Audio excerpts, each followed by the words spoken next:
Haters spread so much negativity into our worlds. Today, let's talk about a story on how I used haters as motivation to get more done.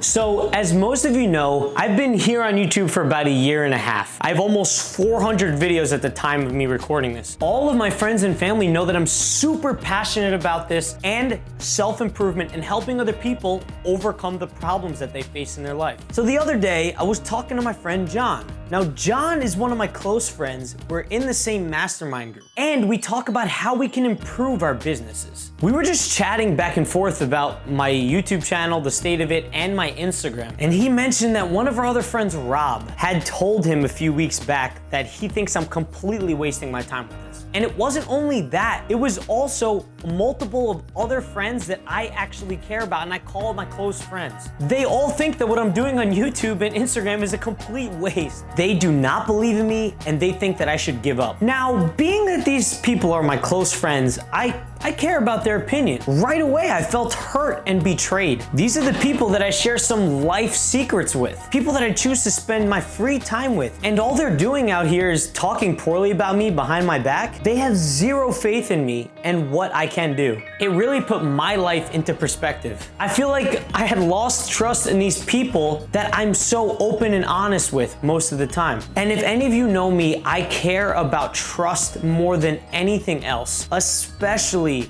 do not want to hear people talking negatively about me behind my back. So after this initial anger I was feeling, I started to feel the fire inside me burn. I said to myself that I'm gonna use this hate that they're spewing my way and just prove them wrong. Right away, I took that anger and betrayal and channeled it into positive output. I sat down and I started working harder than I ever did before on my channel. I'm trying to analyze what would make my videos so good. So good that every single one of my friends wants to watch one. They watch every second of them and they cannot wait until the next one comes out. So for a second, I had to humble myself. There's clearly a reason that my close friends don't like what I'm doing. There's a reason why they don't believe in me. They clearly don't think I'm doing a good job. So I have to take that hate talk, use it as criticism and find a way where I can improve. How can I take what I'm currently doing and bring it to the next level so they want to watch? So I noticed one problem that I'm having. In the beginning of my videos, I have to hook the viewer so they actually want to continue to watch. So what did I do? I headed over to Tim Schmoyer's channel, Video Creators, to learn a lot about hooking viewers in my audience. So I watched a few videos on this topic, took notes, and I started implementing it right away. I'm hoping to learn and improve how I can hook my viewers even better than I ever did before. This way, they want to watch the entire video.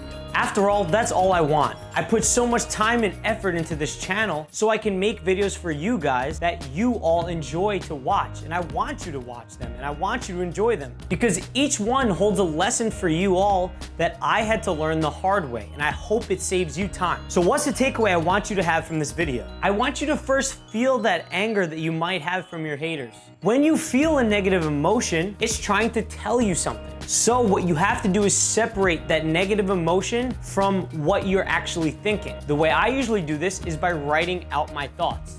But after practicing that for a while now, I can start doing it in my own head a lot of the time. It allows me to see it from a third-party perspective without being involved in the emotions. It simulates you talking to someone else. So I was able to pinpoint what they were telling me as criticism as clearly something I need to do to make my videos better. The criticism allowed me to take action. So once I've removed the emotion, I had criticism. From the criticism, I took action. The action could be to improve your business, improve your skills, whatever it is, it doesn't matter. It's all the same process. So one of my favorite things to do is to prove haters wrong. You have to learn to use and channel that hate into a positive motivation so you can get more done and improve yourself rather than let it hold you back. This way you can prove them wrong and be where you want to be. Speaking of that, help me prove my haters wrong and watch the video right here or the video right there so we can keep hanging out and you can keep learning from lessons that I've learned in my life. Remember that no matter what you are facing in your life, you can overcome it by taking just a little bit of action. I'll catch you guys in the next one.